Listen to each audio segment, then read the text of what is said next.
नमस्कार। कभी सोचा है कि YouTube खोलते ही एकदम वैसी ही वीडियो कैसे सामने आ जाती हैं जो देखने का मन हो? या Google मैप्स को हमेशा सबसे तेज रास्ता पता कैसे चल जाता है? इन सभी सवालों के पीछे ना एक ही जवाब है, आर्टिफिशियल इंटेलिजेंस यानी AI। और आज हम इसी दिलचस्प दुनिया में थोड़ा और गहरा उतरने वाले हैं। तो सवाल यही उठता है कि आखिर ये सब इतना स्मार्ट है कैसे? अरे आजकल तो एक चैटबॉट भी बिल्कुल इंसानों की तरह बात कर लेता है ना? देखिए, ये कोई जादू वादू नहीं है। ये एक बहुत ही पावरफुल टेक्नोलॉजी है जो हमारी जिंदगी को सच कहूं तो हर पल बदल रही है। तो चलिए इसमें और गहराई से उतरते हैं। तो आज की हमारी चर्चा में हम इन 6 मुख्य हिस्सों पर नजर डालेंगे। सबसे पहले देखेंगे कि एआई हमारी रोज की जिंदगी में कैसे शामिल है। फिर समझेंगे कि आखिर ये एआई है क्या चीज, ये काम कैसे करता है, इसके कितने प्रकार हैं, फायदे नुकसान क्या क्या है, और हाँ, आखिर में बात करेंगे कि एआई हमारे भविष्य को कैसे आकार देने वाला है। तो चलिए शुरू करते हैं पहले हिस्से से। देखिए, एआई ना कोई भविष्य की कल्पना नहीं है, बिल्कुल नहीं। ये एक हकीकत है जो आज हमारी जिंदगी का एक बहुत जरूरी हिस्सा बन चुकी है। हम सब एआई को हर रोज इस्तेमाल करते हैं, शायद बिना ये जाने हुए भी। सोचिए जरा, जब YouTube या Instagram का एल्गोरिदम हमारी पसंद के हिसाब से वीडियो दिखाता है तो उसके पीछे क्या है? एआई तो है। Google मैप्स, वो सिर्फ रास्ता नहीं बताता बल्कि ट्रैफिक का अंदाजा लगाकर जो सबसे तेज रूट सुझाता है ना, वो भी एआई की मदद से ही होता है। और वो ऑनलाइन शॉपिंग में रेकमेंडेड फॉर यू वाला सेक्शन, वो भी एआई ही तय करता है। और हाँ, सिरी या एलेक्सा जैसे वॉइस असिस्टेंट्स जो हमारी आवाज को समझकर जवाब देते हैं, वो भी एआई की ही देन है। अच्छा, तो अब आते हैं सबसे बुनियादी सवाल पर। आखिर ये एआई है क्या? चलिए इसको ना एकदम आसान भाषा में समझने की कोशिश करते हैं। तो देखिए, एआई एक ऐसी टेक्नोलॉजी है जो मशीनों को इंसानों की तरह सोचने, समझने और फैसले लेने की ताकत देती है। मतलब मशीन सिर्फ दिए गए इंस्ट्रक्शंस को फॉलो नहीं करती, नहीं, बल्कि वो अपने अनुभव से खुद सीखती है और नए हालात में अपने आप डिसीजन लेती है। यही सबसे बड़ी बात है।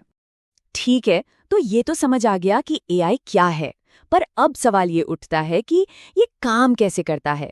और मजे की बात यह है कि इसका प्रोसेस भी ना बहुत सरल है। एआई ना असल में बस 3 स्टेप्स में काम करता है। पहला स्टेप है डेटा। इसमें मशीन को ढेर सारी जानकारी दी जाती है, मतलब लाखों करोड़ों तस्वीरें, टेक्स्ट या वीडियो। दूसरा स्टेप है लर्निंग। यहाँ मशीन उस सारे डेटा को एनालाइज करती है और उसमें पैटर्न ढूंढती है। जैसे मान लीजिए आपने उसे हजारों बिल्लियों और कुत्तों की तस्वीरें दिखाईं, तो वो सीखेगी कि बिल्ली और कुत्ते में क्या फर्क होता है। इसी प्रोसेस को हम मशीन लर्निंग भी कहते हैं। और फिर आता है तीसरा और आखिरी स्टेप, डिसीजन, यानी फैसला। अब मशीन अपनी लर्निंग का इस्तेमाल करके नई जानकारी पर खुद फैसला लेती है। जैसे एक नई तस्वीर देखकर फौरन पहचान लेना कि ये बिल्ली है या कुत्ता। तो एआई का जो मूल मंत्र है ना, वो बस इतना ही है। बहुत सारा डेटा प्लस उस डेटा से सीखना प्लस उस सीख के आधार पर फैसला लेना। बस इन तीनों को मिला दीजिए और एआई तैयार है। चलिए अब अगले हिस्से पर चलते हैं और देखते हैं कि एआई कितने तरह का होता है। वैसे तो कई तरह के हैं, पर मोटे तौर पर इसे हम 2 मेन कैटेगरीज में बांट सकते हैं। एक है नैरो एआई। जैसा कि नाम से ही जाहिर है, ये किसी एक खास काम को करने के लिए बनाया जाता है। एलेक्सा या गूगल असिस्टेंट, ये सब इसके बेस्ट एग्जाम्पल हैं। आज हम अपनी जिंदगी में जिस भी एआई का इस्तेमाल कर रहे हैं ना, वो ज्यादातर नैरो एआई ही है। और दूसरा प्रकार है जनरल एआई। अब ये अभी भविष्य की एक कल्पना है। ये एक ऐसा एआई होगा जो इंसानों की तरह कोई भी काम कर सकेगा, सोचना, समझना, तर्क करना, सब कुछ। लेकिन हाँ, ये अभी तक बना नहीं है। अब देखिए, हर पावरफुल टेक्नोलॉजी की तरह एआई के भी 2 पहलू हैं। सिक्के के 2 पहलू होते हैं ना, बिल्कुल वैसे ही इसके फायदे भी हैं तो कुछ चुनौतियां भी हैं।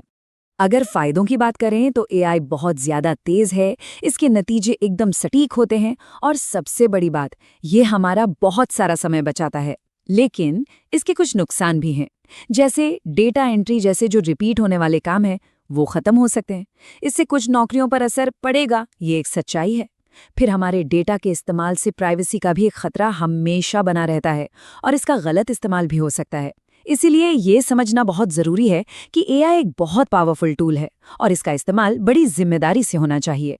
और अब आते हैं आखिरी और शायद सबसे अहम हिस्से पर, एआई और हमारा भविष्य। क्योंकि देखिए, आने वाले समय में ना एआई हमारी दुनिया को और भी ज्यादा और भी तेजी से बदलने वाला है। भविष्य में एआई का असर हर जगह दिखेगा। मिसाल के तौर पर मेडिसिन में एआई डॉक्टरों को स्कैन देखकर कैंसर जैसी बीमारियां पहचानने में मदद कर रहा है, और वो भी इंसानों से ज्यादा सटीकता से। एजुकेशन में एआई हर स्टूडेंट के लिए उनकी सीखने की रफ्तार के हिसाब से पढ़ाई को आसान और पर्सनलाइज्ड बना रहा है। और बिजनेस में तो पूछिए ही मत, ये प्रोसेसेस को ऑटोमेट करके कामकाज को और भी बेहतर बना देगा। तो सबसे ज़रूरी बात जो याद रखने वाली है वो ये है कि एआई अब सिर्फ फ्यूचर की बात नहीं है, बिल्कुल नहीं। ये तो पहले से ही हमारी ज़िंदगी का एक अटूट हिस्सा बन चुका है, और ये हर गुजरते दिन के साथ और भी ज़रूरी होता जाएगा। तो आखिर में बस इस एक बात पर विचार करना जरूरी है कि एआई को समझना भविष्य को समझने के एक कदम और करीब आना है। क्योंकि ये टेक्नोलॉजी सिर्फ मशीनों के बारे में नहीं है, ये इस बारे में है कि हम यानी इंसानियत का अगला दौर कैसा होने वाला है।